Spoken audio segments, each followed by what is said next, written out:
Today I'm going to tell you another story that takes place around Thor and his friends.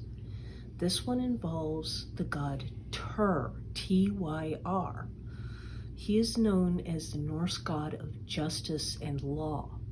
Now, there's a long story behind this, but over time he became known as someone who always told the truth and always gave fair judgment.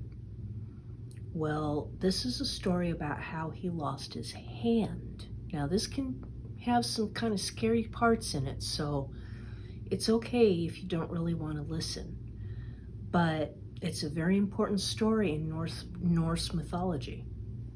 What happened is there was the Ferris wolf, and he was so strong that even Thor could not stop him. Okay.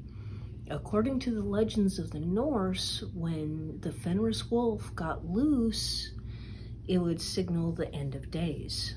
So it was very important that they managed to find a way to keep the Ferris wolf from getting out and wreaking havoc, because no one was strong enough to stop him. And the wolf thought this was so funny because he was so strong. He'd go and he'd wreak havoc, and someone would show up to try to stop him, and he would just laugh at them. And so what they did is they made all these chains stronger and stronger and bigger and heavier, and the Ferris wolf could always break them. So finally, Thor and his friends went and they spoke to the dwarves. And the dwarves made a chain that was so fine, it looked like a piece of hair. And they said, nothing can break this, not even the Ferris wolf. So they took the chain and they said, hey, Ferris wolf, we have a bet for you. You've broken every other chain there is. We don't think you can break this chain. If you can break this chain, we won't try anymore. And the Ferris wolf said, ha ha ha, yeah, I'll be able to break it, no problem. Then he saw the chain, and it was so fine and so thin. Okay, he knew that the gods had not made it, so he knew they were trying to trick him. So he said, okay, I will let you attach this chain to me on the condition that you let me loose from it if I cannot break it. They said, yeah, we'll do that. But they were lying.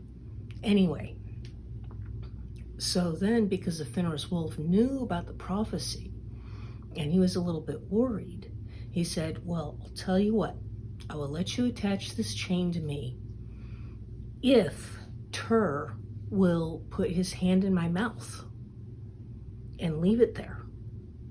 So Tyr said, yes, I will do this. He knew what was going to happen, but he did it anyway, because even though he was scared, sometimes even when you're scared, to be brave is to do something even when you are scared. Well, that's what was going on with Tyr right now, and Thor and the others really needed his help with this to make it happen. So Tyr took his hand and he put it in the Ferris wolf's mouth, and they attached the chain. And Ferris wolf pulled and pulled and couldn't break it. And he lunged and tried again, and he couldn't break it. So he said, okay, I can't break it. Turn me loose. And they said, no. And he said, I knew it. I knew this was a trick. So chomp! And he bit off Tyr's hand. And that is why Tyr, even though he's the god of law and justice for Norse mythology, is also always shown with just one hand. Okay, his left hand was cut off, so he only has his right hand. And this is a very important part of Norse mythology because it has the Ferris wolf, and it's a little bit scary. So I hope you enjoyed the story, and have a good evening.